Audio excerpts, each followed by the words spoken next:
Baiklah, saudara, di studio hari ini kita bersama dua orang tetamu jemputan yang akan sama-sama cuba membuka minda kita berhubung derma organ. Selamat datang diucapkan kepada Dr. Hirman Ismail, Ketua Unit Transplant Bahagian Perkembangan Perubatan Kementerian Kesihatan, dan Datin Dr. Leila Yasmin Mansur, Ketua Pengurus Klinikal Pusat Sumber Transplant Nasional. Baiklah, selamat datang Doktor dan Datin Leila.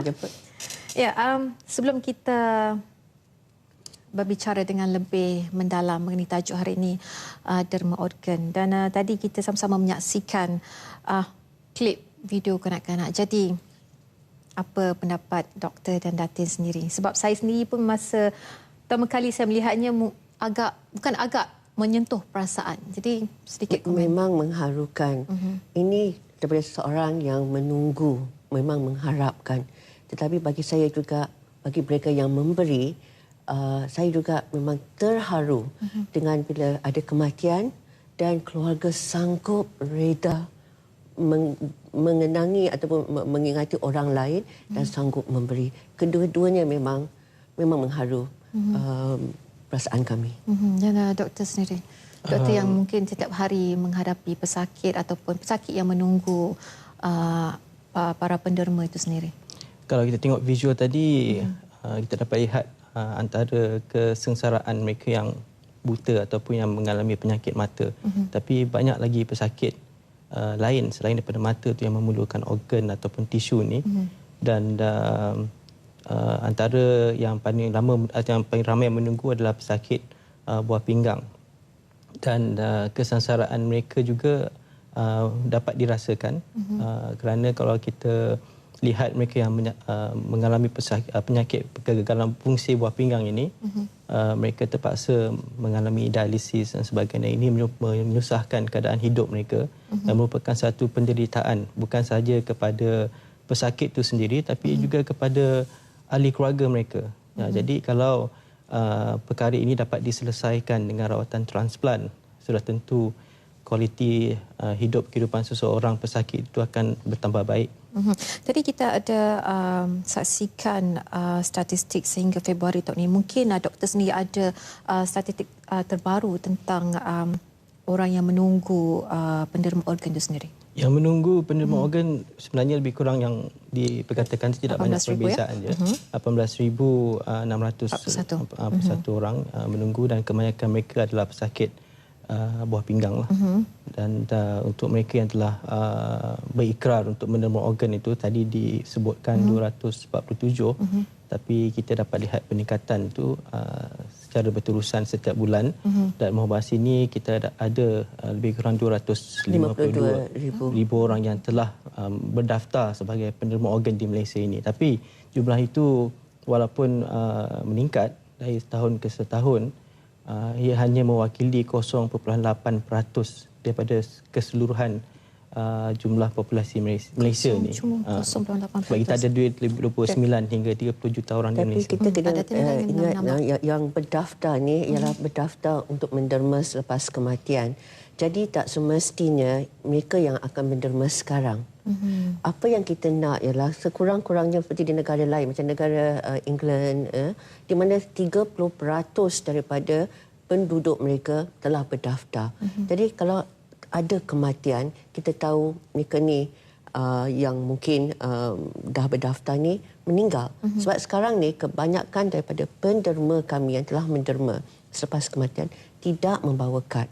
Jadi walaupun orang itu tidak berdaftar, tetapi kita haraplah mereka semua fikirkan tentang penerimaan organ, berbincang, dan kalau tak tahu dan tak ada masa ke tak bagaimana nak berdaftar, tetapi kalau keluarga tahu niat dia, sebab pada waktu kematian kita memang akan bertanya kepada keluarga apa niat si mati ni, dan keduanya adakah keluarga sudi ataupun sedia untuk menderma. Sebab walaupun orang itu telah berdaftar, kita masih juga memerlukan kebenaran keluarga, dan kalau orang itu tak berdaftar pun, keluarga sebagai waris ada hak untuk menderma bagi pihak si mati. Okey, tadi Datin ada menyebut pasal kad pendaftaran.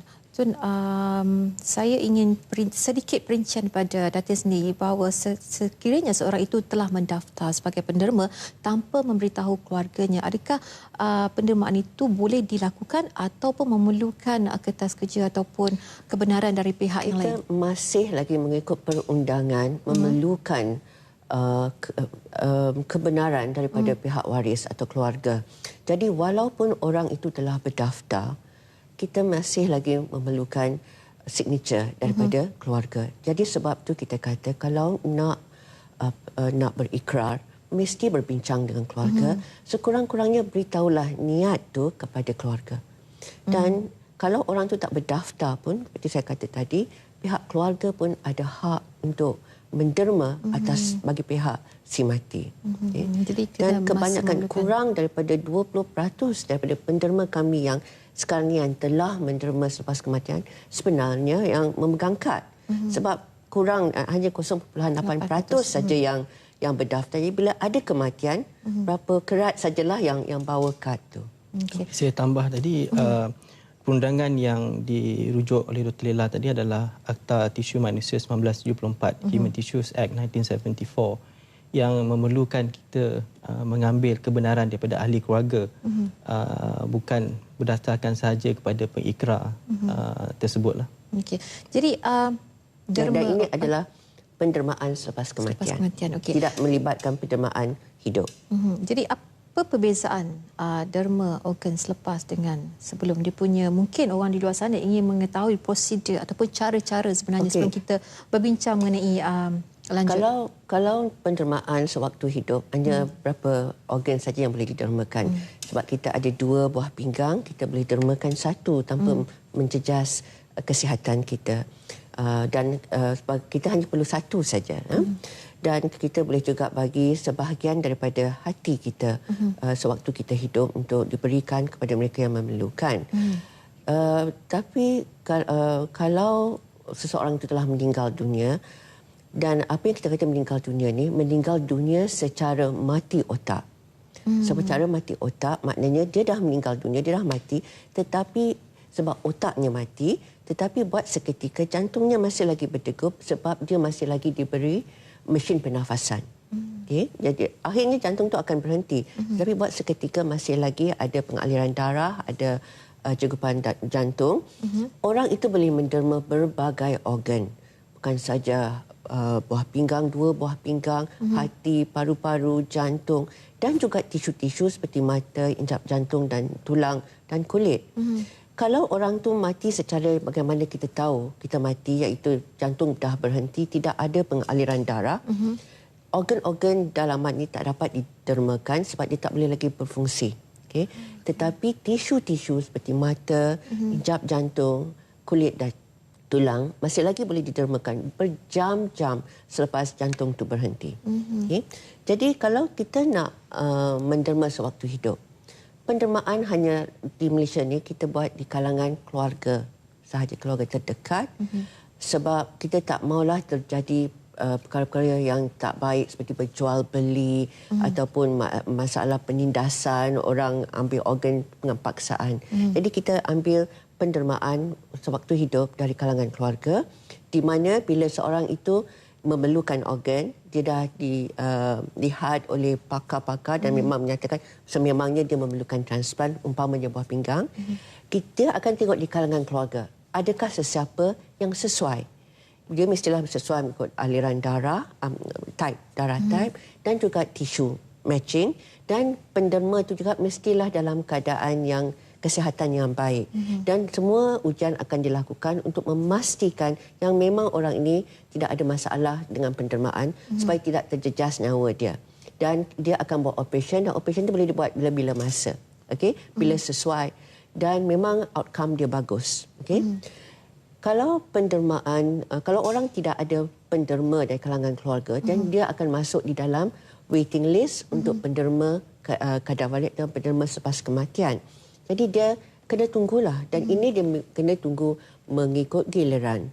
Sebab bila ada saja kematian, pusat kami di Pusat Sumber Transplant Nasional bukan saja terlibat dalam pendaftaran pengikrar, tetapi kami adalah unit yang menjaga, mengendalikan dan menguruskan setiap proses pendermaan organ di seluruh negara, di hospital ataupun di rumah, hospital swasta juga. Bukan kami yang mengambil organ, tetapi kami menguruskan, memastikan yang pertama, mengenal pasti ada kes orang yang mati yang secara sesuai dan dia tidak ada masalah-masalah kesihatan, organnya memang sesuai, dia tidak ada penyakit berjangkit.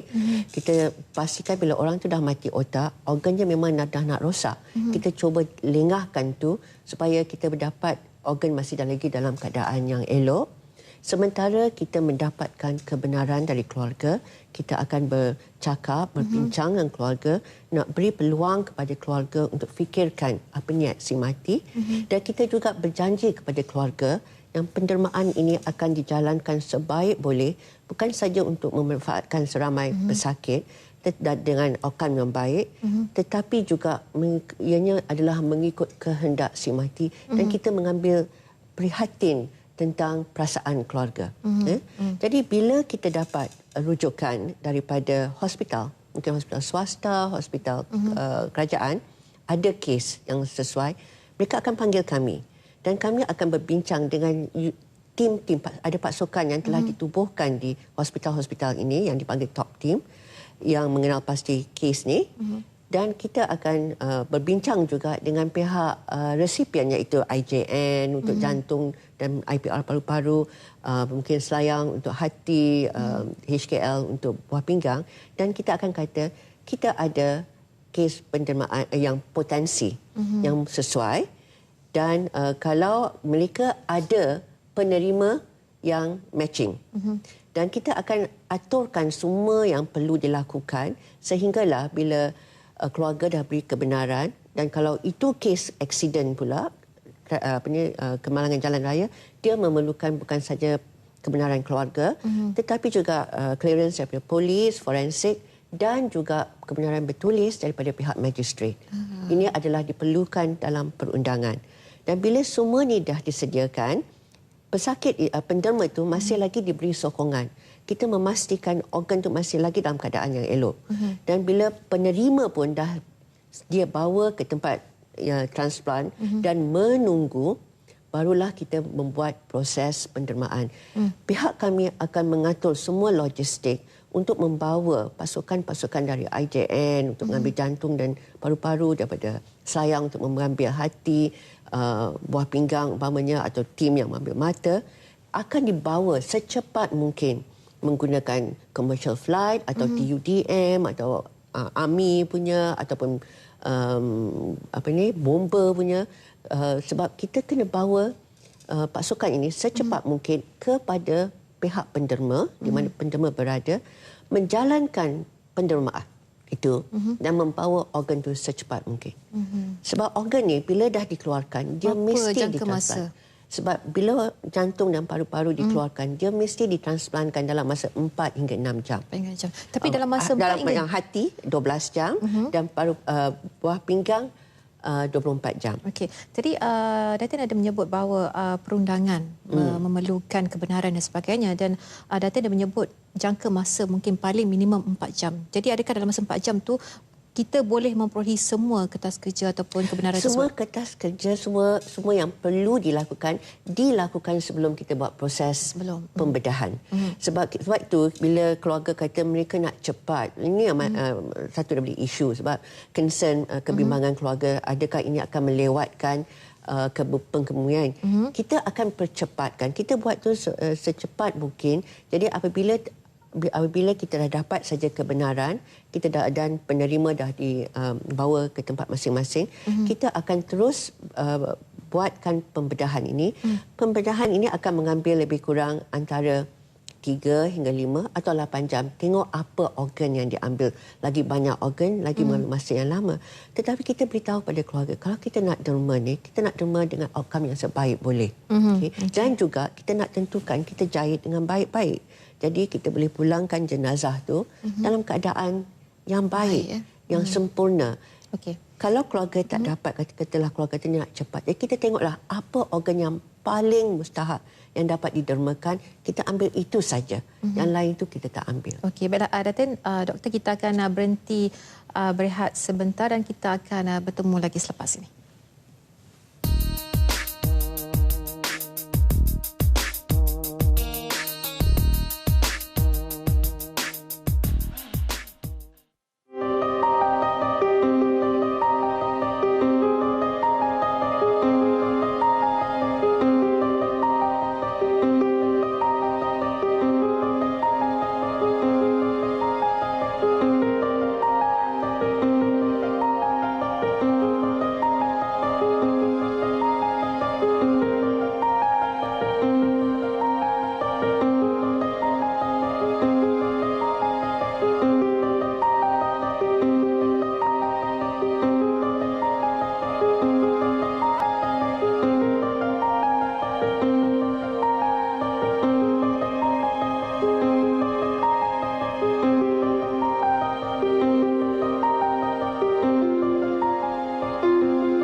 Saudara, pepatah berkorban nyawa sudah biasa didengari.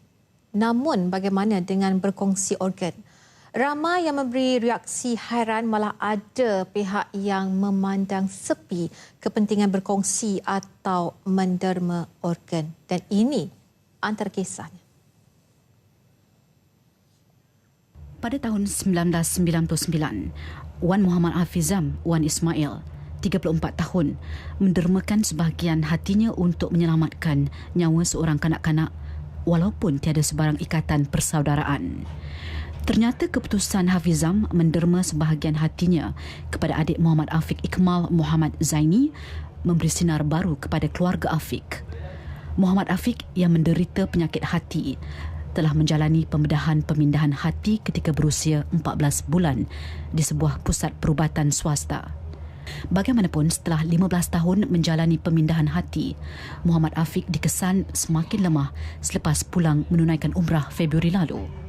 Hafizan yang tidak mengalami sebarang masalah kesihatan yang serius baru-baru ini berharap Afiq pulih dan sihat seperti sebelum ini.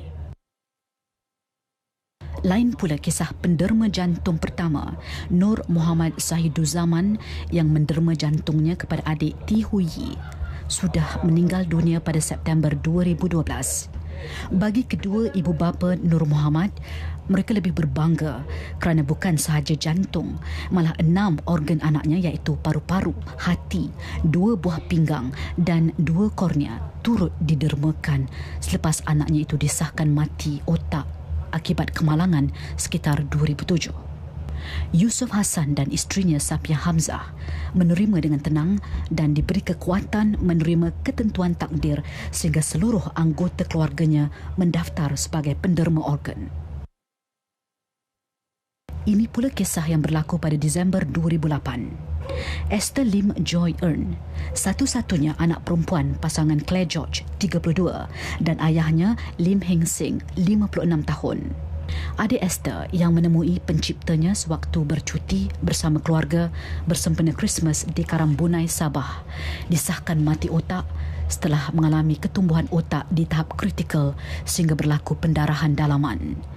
Setelah diberi 2 pilihan oleh doktor bertugas, sama ada membawa pulang atau mendermakan organ, ibu bapa Esther sepakat mendermakan organ anaknya walaupun mereka bukan penderma organ berdaftar. Malah ibu bapa Esther menganggap pemergian Esther meninggalkan satu tujuan yang cukup agung dan murni. Baiklah, saudara, kami menghubungi 2 insan yang mempunyai pengalaman dalam proses pendermaan organ ini. Seorang ibu yang mendermakan salah satu daripada buah pinggangnya kepada anaknya yang mengalami kegagalan organ tersebut, dan mereka ialah Puan Rohana Talib dan anaknya Ghazali Ismail. Dan di talian ketika ini ialah Puan Rohana Talib. Assalamualaikum, Puan. Waalaikumsalam. Terima kasih kerana sudi bersama kami hari ini, Puan. Ya. Ya, jadi soalan pertama saya, apa di fikiran Puan ketika mendapat tahu anak kesayangan Puan memerlukan pemindahan organ? Bila saya tahu anak saya mengalami sakit buah pinggang, saya tak boleh terima lah kan. Saya menerima dengan hati yang tak boleh nak dikatakan. Hari-hari saya menangis kan. Saya tak sangka anak saya yang sebelum ni terlampau cergas boleh mengalami penyakit buah pinggang. Jadi bila saya tahu masa tu dia demam, saya bawa ke klinik. Bila doktor cek air kencing, dia mengatakan dia mengalami sakit buah pinggang. Saya tak terima. Kemudian saya pergi ke hospital besar Pontian. Saya buat kat situ lagi. Adakah betul anak saya mengalami sakit buah pinggang kan?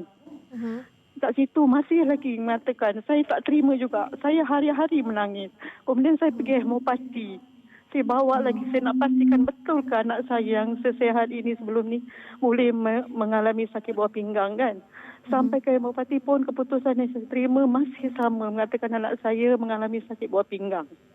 Kemudian saya tak percaya, saya pergi lagi klinik lain, swasta lain. Saya buat lagi pemeriksaan air kencing anak saya. Betul ke dia mengalami sakit buah pinggang? Keputusan masih sama. Selepas tu saya tak senang hati. Saya pergi ke hospital semula kan. Kat situ anak saya buat pemeriksaan lanjutan selama 2 minggu. Duduk di hospital. Dekat situ memang saya mengharap sangat supaya anak saya saya memohon kepada Allah supaya kalau boleh tanpa apa-apa pembedahan dia boleh pulih. Hati seorang ibu tak sanggup nak tengok dia sakit kan. Okey, bagaimana dengan kesihatan Puan sekarang dengan aktiviti harian Puan terbatas, ataupun ada tak kesan-kesan sampingan yang lain selepas mengadakan pemindahan organ tu, Puan? Alhamdulillah, setakat ni saya tak ada apa-apa mengalami apa-apa pun lah. Adalah sikit-sikit macam kekejangan kaki itu adalah, tapi bukan berkaitan dengan buah pinggang itu. Mungkin saya menjaga anak saya terlampau lama duduk di hospital kan. Tapi saya sekarang memang saya aktif sangat sebab saya sekarang menguruskan kebun orang tua saya sebanyak 30 ekar. Saya boleh uruskan, kemudian saya boleh berniaga, jual kain, saya boleh buat kuih raya. Raya ni saya memang buat kuih. Memang banyaklah saya buat. Saya memang tak ada apa-apa lah, tak terbatas lah kita punya pergerakan selepas pendermaan buah pinggang ni. Kesihatan pun alhamdulillah lah. Adalah kalau sakit tu ya, manusia biasalah kan. Ya kan. Betul. Difahamkan anak Puan Ghazali terus berada bersama Puan ketika ini. Mungkin kami boleh berbual dengan Ghazali pula, Puan? Boleh, insyaAllah. Okey. Hello, Assalamualaikum. Hello. Hello, Waalaikumsalam. Hello, Assalamualaikum, Ghazali. Waalaikumsalam, warahmatullahi. Okey, terima kasih bersama kami hari ini. Jadi, bagaimana keadaan Ghazali sekarang? Mungkin boleh dikongsikan bersama kami di sini. Saya Alhamdulillah. Tahun ni masuk tahun ke-7 lah. Pendermaan organ. Bekerja pun macam tahun biasa. ke-7 ya? Kira Alhamdulillah saya pun dapat kembali normal semula. Tahun ni pun insya-Allah lah, bulan raya tahun ni pula dapat baby second. Anak kedua. Dua-dua pun baby post transplant lah kira. First year yang sulung setahun 8 bulan. Dan insya-Allah 1 Syawal ni due date untuk second baby. Jadi Ghazali, apa nasihat anda kepada orang ramai mengenai pendermaan organ ni, Ghazali? Mungkin boleh dikongsi ataupun memberi sedikit orang kata semangat kepada orang luar di sana. Okey. Kalau saya, pendermaan organ ni sebenarnya kita kena fokus kepada pendermaan organ selepas kematian lah. Sebab kita tahu kalau macam saya ni dikira beruntung. Sebab bila saya sakit, ada ramai yang nak menolong saya lah. Salah seorang yang berjaya tu emak saya. Tapi sebenarnya satu keluarga saya boleh buat cross matching tu. Emak saya, arwah bapa saya dan adik perempuan saya pun boleh. Dan kita tahu bila pendermaan organ sesama keluarga ni ketika hidup. Tapi dia sangat-sangatlah limited, terhad. Certain organ sahaja yang boleh diberi. Berbanding dengan pengikrar pendermaan organ selepas kematian lah. Maknanya dia lebih universal. Tidak kira bangsa, tidak kira agama. Dan kita tak perlu takut. Sebab sebaik banyak pun, apalah kita takut pun, yang menderma tu dah mati. Sebab saya sendiri pun salah seorang pengikrar lah. Alhamdulillah isteri saya pun salah seorang pengikrar pendermaan organ. Sebab kami pun macam saya ambil motivasi emak saya lah. Sebab kalau mak saya boleh pun mendermakan organ tu ketika dia hidup. Kalau saya tak buat depan mati macam tak cukup syarat lah kan. Apalah kita nak takut, dah mati dah. Benda paling teruk pun bukan boleh hidup balik. Benda tu kan. So macam rasa kalau kita nak kata, kita tahu kebarangkalian. Kalau kita dah tanda tangan pun nak dapat 1% peluang tu pun belum tentu. Sekurang-kurangnya kita dah cubalah. Iaitu kita berikrar sebagai penderma organ macam tu. Mungkin secara ringkas Ghazali, selepas tahun ke-7 sekarang ni, mungkin ada sedikit kata-kata ingin Ghazali berikan kepada ibu anda sendiri, mungkin secara ringkas. Okey, kalau saya boleh cakap, saya tak boleh ganti apa-apalah. Kalau nak ganti benda tu boleh ditukar dengan duit ke dengan apa, memang saya tak dapat nak ganti. And then kalau nak bandingkan pengorbanan yang mak saya buat tu, dia lebih daripada sekadar hanya melahirkan lah. Kalau saya nak bagi lebih ringkas, ibu saya dengan pendermaan organ ni, ibu saya benarkan saya, memberi saya peluang melihat bidadari. Dan itu kalaulah tidak ada pendermaan organ ni, mungkin saya tak ada peluang pun nak tengok anak saya. Okey, alright. Terima kasih banyak Puan Rohana Talib dan Ghazali Ismail. Kita akan kembali seketika nanti.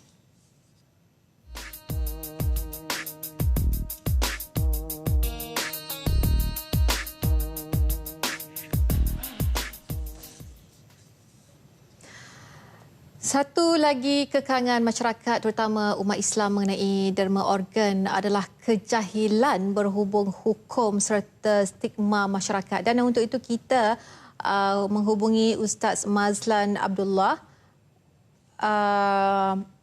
pengarah bahagian Fatwa Jabatan Kemajuan Islam Malaysia JAKIM sebentar lagi. Dan sebelum itu kita akan kembali bersama tetamu kita pada hari ini, iaitu Dr. Hirman dan juga Datin Lela. Jadi mungkin sedikit komen mungkin daripada Dr. Hirman sendiri mengenai keadaan Ghazali dan mungkin ibunya sendiri tadi. Keadaan Cik Ghazali dengan ibu merupakan satu contoh yang, bagi saya, contoh yang terbaik mengenai kebaikan rawatan pemindahan organ ini. Kalau kita dapat lihat tadi, ibu Cik Ghazali itu selepas menderma organ semasa hidup tidak mempunyai apa-apa komplikasi yang serius. Maknanya boleh melakukan aktiviti seperti orang biasa, boleh berniaga dan sebagainya. Begitu juga dengan Cik Ghazali selepas menerima rawatan transplant atau pemindahan organ ini, daripada orang yang perlu pergi ke rawatan dialisis 3 kali seminggu dan sebagainya, tetapi boleh menjalankan aktiviti kehidupan seperti orang biasa. Boleh berkahwin, boleh ada anak dan boleh pergi haji, pergi umrah. Itu merupakan satu, saya rasa, satu nilai pengorbanan ibu tu yang tak dapat dibalas dengan apa-apa pun lah. Dan sebagaimana yang diterangkan oleh Datin Dr. Lela tadi, apabila kita ingin mengambil organ ataupun mendermakan organ daripada seseorang yang masih hidup, kita lakukan prosedur itu dengan begitu ketat sekali. Memang ada risiko-risiko tertentu, tetapi kita perlu kurangkan risiko ini melalui prosedur yang ketat, di mana pakar-pakar klinikal kita akan membuat saringan yang begitu terperinci bagi memastikan bahawa risiko menerima organ semasa hidup ini dikurangkan. Tapi risiko tetap ada risiko. Sebab itu kita lebih menggalakkan penerimaan organ selepas kematian. Kalau ramai orang di Malaysia ini yang sudi, yang bersedia untuk menerima organ selepas kematian, kita tak perlulah memberi risiko kepada mereka yang masih hidup, macam Ibu Cik Ghazali tadi. Dan kita boleh mempertingkatkan lagi keberangkalian untuk pesakit-pesakit kita yang 18,000 orang lebih itu untuk menjalani kehidupan seperti biasa. Okay. Dan kita mesti ingat ni, kadar kematian daripada kemalangan jalan raya saja tiap-tiap tahun 7,000 orang. Yang meninggal kebanyakannya adalah orang yang dalam keadaan kesihatan yang baik, organ masih berfungsi dengan baik. Mungkin hanya 10% yang mati secara mati otak daripada yang kecederaan ini. Itu dah katalah 700. Kalau 700 lah keluarga bersedia, dah tahu niat si mati dan bersedia menderma, kita boleh bayangkan seorang penderma yang meninggal dunia boleh selamatkan 8 orang sekurang-kurangnya. Organ saja. Kalau masuk tisu macam tulang dan mata semua ni, mungkin 20-30 orang lain. Jadi bayangkan mereka yang menunggu tidak perlu menunggu begitu lama yang hingga meninggal dunia, dan tidak pula kita perlu berharap kepada orang yang hidup menjalani sesuatu yang mereka tidak perlukan dan melalui risiko-risiko walaupun dia kecil hanya kerana nak menyelamatkan nyawa orang yang tersayang. Itu something yang kita patut sebagai masyarakat fikirkan, sebab kematian itu begitu saja. Okay. Jadi bagaimanakah pula dengan untuk berikrar sebagai penderma organ, dan sekiranya bersyarat, adakah syarat-syarat yang diperlukan seseorang itu layak sebagai penderma? Kerana difahamkan jumlah pengikrar kini semakin bertambah, namun timbul pula satu masalah, tiada kebenaran waris. Dan mungkin macam di awal tadi Datin Laila menyebut bahawa semua ini harus kita berbincang dengan keluarga, dan mungkin mereka sendiri tidak mendapat kebenaran daripada keluarga mereka sendiri, tapi ingin menderma. Bagaimana keadaan itu pertama kalinya, bagaimana nak berdaftar? Nak berdaftar tu senang saja. Kalau ada internet, online. Itu yang paling senang. Datang ke layari website kami, iaitu di www.dermaorgan.gov.my. Boleh berdaftar di situ. Kita akan kemudian masukkan pendaftaran dan kita akan hantar kad kepada mereka untuk mereka isi, mereka tanda tangan ini. Tapi mustahak mereka mesti beritahu keluarga. Sesiapa saja boleh berdaftar, tak kiralah sakit ke, umur ke, tak memerlukan menjalani saringan kesihatan. Sebab pada waktu kematian baru kita buat semua ni. Okay? Tetapi mereka yang berumur kurang daripada 18 tahun, mereka memerlukan kebenaran bertulis daripada mak bapa ataupun guardian. Yang lebih dari 18 tahun, mereka tak perlu kebenaran bertulis, tetapi mereka mesti beritahu keluarga. Keluarga ni, kalau pada awalnya mungkin mereka tak bersetuju, tetapi kalau you consistently lah, beritahu, ini niat saya mak, ini niat saya abah. Saya bila saya meninggal memang saya nak menderma, tetapi saya memerlukan abah atau mak untuk memastikan ini terjadi. Kalau kita konsisten dan kalau kita bagi maklumat yang betul, akhirnya keluarga tidak akan, kita dapati memang keluarga tidak akan menjadi penghalang. Sebab mereka dengar dengan mulut orang tu sendiri dia nak menderma. Tapi apa yang terjadi, dia sign up, lepas tu dia senyap-senyap, keluarga tak tahu. Kita jumpa kad, kita tunjuk kat keluarga, kawan-kawan mungkin kata dia nak berderma, tetapi keluarga kata kalau ini niat dia, kenapa tak beritahu? Kalau keluarga, kalau dia tak, seperti kata tadi, kalau tak berdaftar pun, cakap niat ni dengan keluarga. Sebab kami dapati bila ada kematian dan bila kita bercakap dengan keluarga, keluarga akan tahu, kebanyakan orang dah tahu pendermaan itu satu yang bagus. Pendermaan itu menyelamatkan nyawa, agama membenarkan. Tetapi satu masalah yang mereka lalui ialah orang ni tak pernah cakap apa dia nak buat. Jadi mereka tak berani nak pandai-pandai membenarkan. Jadi kalau tak buat apa, maknanya tak terjadilah pendermaan itu. Sedangkan orang tu dan keluarga tu mungkin tidak ada masalah dengan pendermaan. Okey, baik Dr. Rimana, saya ada mungkin satu soalan dengan doktor. Jadi sekarang ni kita ada mendengar banyak kes pemerdagangan organ. Jadi bagi memastikan amalan dan etika perubatan tidak membabitkan pemerdagangan orang, apa langkah-langkah yang telah diambil? Okey, aktiviti pemerdagangan organ ini berlaku sebab utamanya adalah disebabkan oleh ketidakseimbangan di antara keperluan dan juga bekalan organ. Keperluan itu terlalu tinggi, bekalan organ itu terlalu rendah. Jadi bila berlaku situasi sebegini, maka orang meletakkan harga kepada organ ini. Dan polisi ataupun pandangan Kementerian Kesihatan sentiasa tidak menggalakkan ataupun tidak membenarkan aktiviti ataupun pemerdagangan organ ini berlaku. Dan buat masa ini di Malaysia ini tiada lagi laporan rasmi yang menunjukkan ada berlaku pemerdagangan organ lah. Tetapi kita ada banyak kes di mana rakyat kita disebabkan tak ada organ di dalam negara ni, sama ada ahli keluarga tidak mahu menerima, dan yang kedua sebab menunggu dalam salian menunggu terlalu lama, mereka terpaksa pergi ke negara-negara tertentu menggunakan ejen yang tidak yang illegal dan mendapatkan organ daripada orang di luar sana di negara lain lah. Dan organ itu didapati sama ada daripada mereka yang yang ditindas seperti orang miskin dan sebagainya. Kita bayar mereka, ejen bayar mereka dan mereka mendapatkan organ daripada golongan tersebutlah. Jadi kementerian buat masa ini tidak menggalakkan aktiviti ini daripada berlaku, dan kita buat masa ini sedang merangka rang undang-undang baru untuk mengharamkan ataupun tidak membenarkan aktiviti ini dan untuk membantras daripada aktiviti ini daripada berlaku di dalam negara kita lah. Okey, baik. Seperti yang saya nyatakan tadi, kita akan menghubungi Ustaz Mazlan Abdullah, iaitu pengarah bahagian fatwa Jabatan Kemajuan Islam Malaysia JAKIM. Hello, Assalamualaikum Ustaz. Waalaikumsalam. Terima kasih bersama kami hari ini Ustaz ya. Baik, dari segi agama, adakah pendermaan organ ini dibenarkan Ustaz? Okey. Assalamualaikum warahmatullahi wabarakatuh. Kalau menurut persidangan Jabatan Fatwa Kebangsaan kali pertama yang bersidang pada 23 hingga 24 Jun 1970 telah membincangkan isu berkaitan dengan pemindahan jantung hingga mata. Persidangan telah memutuskan bahawa pemindahan mata dan jantung orang mati kepada orang hidup adalah dibenarkan ataupun harus dalam Islam.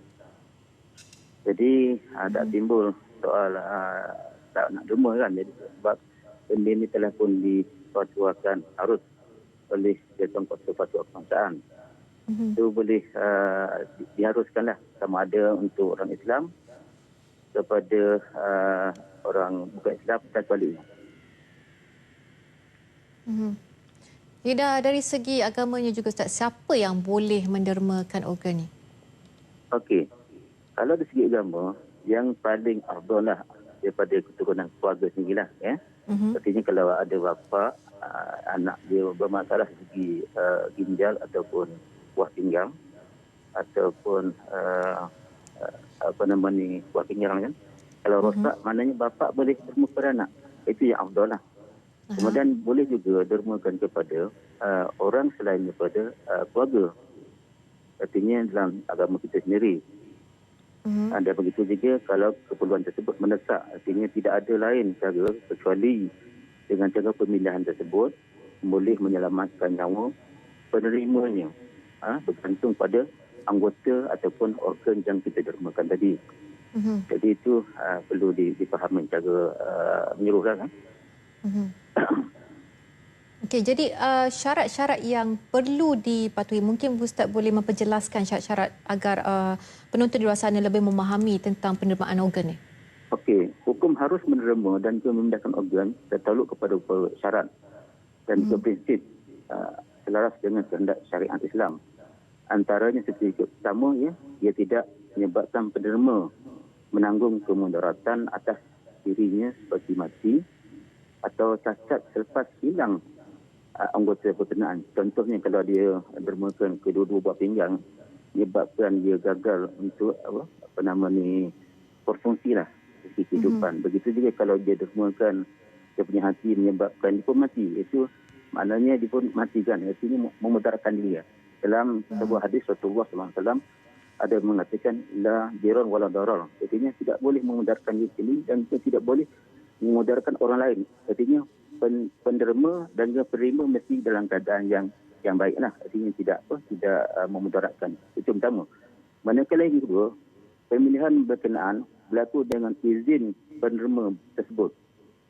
Artinya izin penerima itu kalau dia masih hidup, contohnya kan, ada izin lah.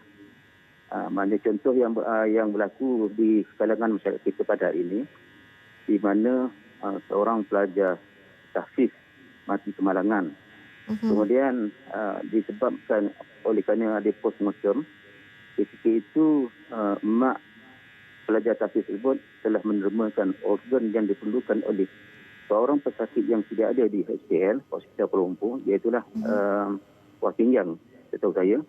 Kemudian ekoran daripada dia boleh menyelamatkan nyawa pelajar berkenaan lah, pelajar yang menerima organ tersebut. Itu yang kedua. Manakala yang ketiga, izin berkenaan berlaku dalam keadaan penerima memiliki kelayakan penuh. Artinya bukan dipaksa. Bukan dipaksa dan juga bukan di kalangan kanak-kanak. Artinya yang tidak boleh melakukan. Begitu juga bukan orang gila. Jadi orang gila orang tidak waras ataupun tidak soman, ya. Jadi ataupun bukan ada tekanan oleh mana-mana pihak untuk dia menerima, kan. Dengan sukarela ataupun dengan cara ikhlas, kan. Okey. Manakala yang berikut syaratnya tidak berlaku dengan cara yang mencabuli kehormatan manusia. Seperti melibatkan urusan jual beli. Contohnya banyak berlaku di negara luar lah. Contohnya kalau kita beli dia sanggup dia bedah, kemudian dia keluarkan ginjal ataupun dia punya buah pinggang untuk tujuan menyambung cara kehidupan. Okey. Yang berikutnya para doktor yang melakukan urusan pemindahan berkenaan mempunyai latar belakang doktor Islam lah. Maknanya pakar dalam doktor Islam. Yang tahu tentang selok pemindahan organ tersebut selamat dan seumur-umurnya. Okey, terima kasih banyak Ustaz Mazlan Abdullah, pengarah bahagian Fatwa Jabatan Kemajuan Islam Malaysia JAKIM, kerana sudi memperincikan dan memperjelaskan kepada penonton di luar sana dan juga kami di sini mengenai pendermaan organ. Baiklah, saudara, kita akan berhenti berehat seketika dan kita akan berjumpa selepas ini.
Dalam pada itu, saudara, pelbagai aktiviti diadakan dalam menyemarakkan kesedaran kempen derma organ ini, dan malam tadi berlangsung Organ Donation Night Run di Universiti Melaya di Ibu Negara.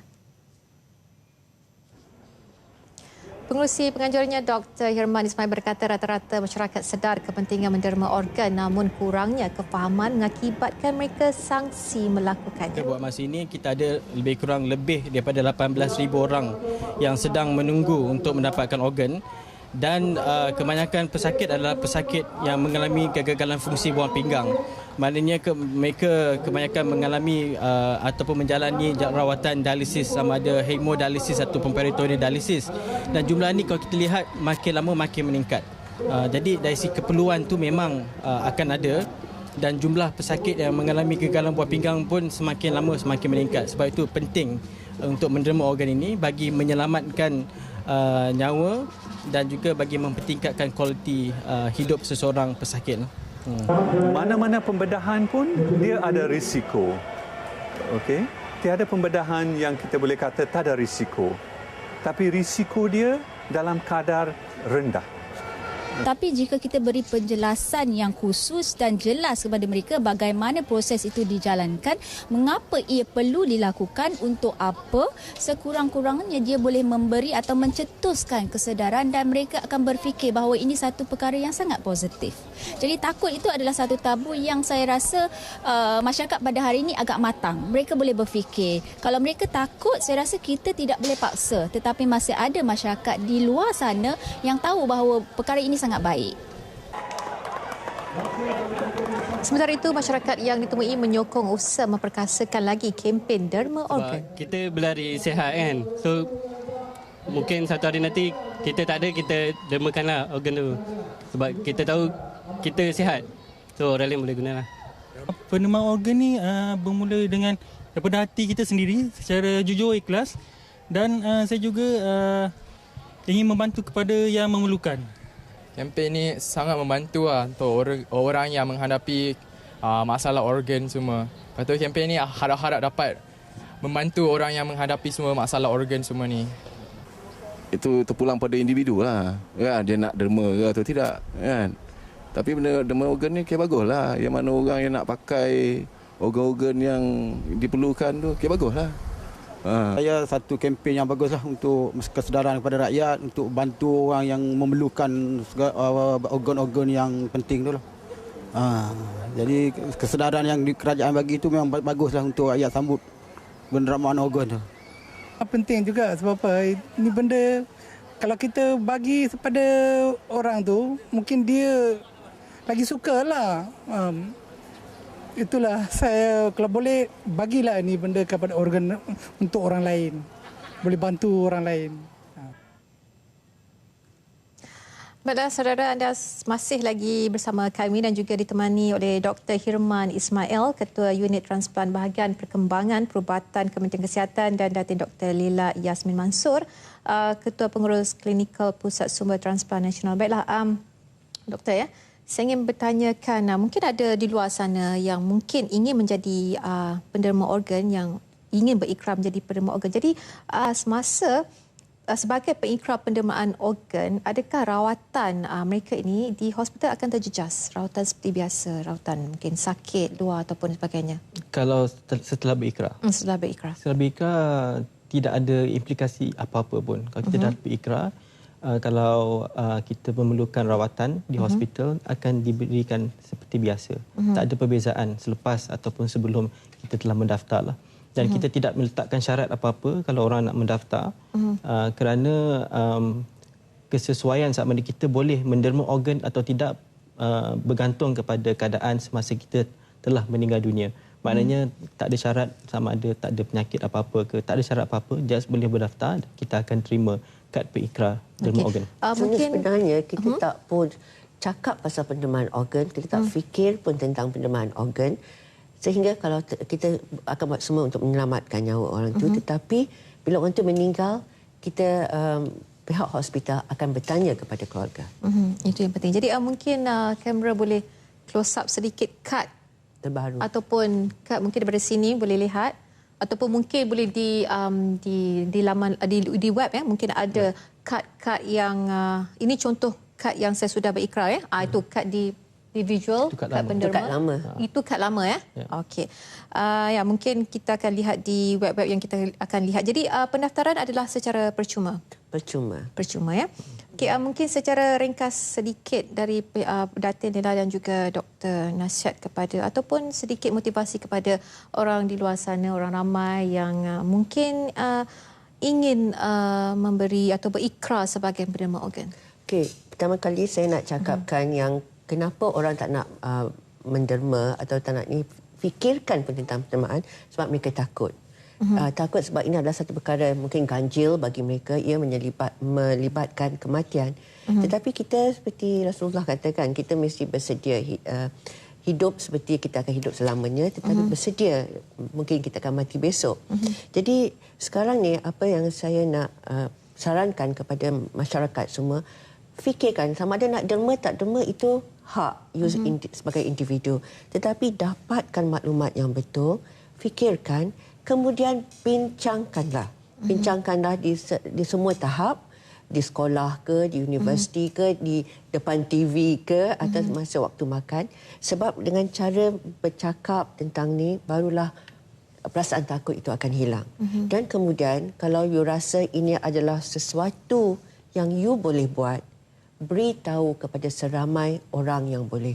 Terutamanya kepada pihak keluarga, orang yang terdekat. Sebab ini bukan macam pendermaan yang biasa di mana kita tak nak heboh-hebohkan tangan kanan tahu apa. Patutnya tangan kiri tak tahu kan, tangan kanan memberi. Tetapi ini adalah pendermaan di mana lagi ramai orang tahu tentang niat you, barulah ianya boleh terjadi. Jadi berbincang, fikirkan dan beritahu. Sedikit dari Dr. Hirman sendiri. Ni orang Melayu cakap apa tu, tepuk dada tanya selera lah. Kita dah explain tentang kebaikan pendermaan organ dari segi hukum pun harus. Dan nasihat saya kepada orang ramai agar kita dapatkan maklumat yang betul, fikirkan dan buka minda kita. Memang banyak dongeng-dongeng ataupun cerita-cerita yang tidak betul mengenai transplant ataupun pemindahan organ ini. Tapi saya nasihatkan kita dapatkan daripada sumber yang betul, sumber yang tepat, daripada laman web Kementerian Kesihatan ataupun laman web Pusat Sumber Transplant Nasional, untuk kita lihat apa kebaikan transplant ini, dan seterusnya baru kita buat keputusan yang betul. Dan selagi yang information yang kita dapat itu adalah information yang tepat. Bukan daripada berhubung yang kami dekat Facebook. Facebook. Mungkin Facebook www.facebook.com/ sama ada A Gift of Life ataupun /derma organ. Jadi semua informasi penonton di luar boleh dapati di Facebook itu sendiri. Di Facebook, dan mereka kita boleh berbincang. Kita boleh berbincang dan sebarkan apa yang mereka tahu kepada orang lain. Bagaimana dengan untuk mendapatkan ataupun untuk mendaftar sebagai pengiklan derma? Mendaftar kita boleh pergi saja ke laman web www.dermaorgan.gov.my. Ada section pendaftaran di situ. Klik saja dan letakkan nombor IC, nama penuh dan alamat. Dan insya-Allah kita akan kemukakan, kita postkan kad tu dalam masa 2 minggu selepas pendaftaran. Tapi kalau tak dapat dalam masa 2 minggu, tolong beritahu kami. Sebab banyak orang komplain kata tak dapat. Kami dah hantar, kami ingat dah sampai. Tapi kalau tak diberitahu, dia orang beritahu 3 bulan kemudian, jadi dia orang marah pula. Dalam website Facebook kami agak interaktif.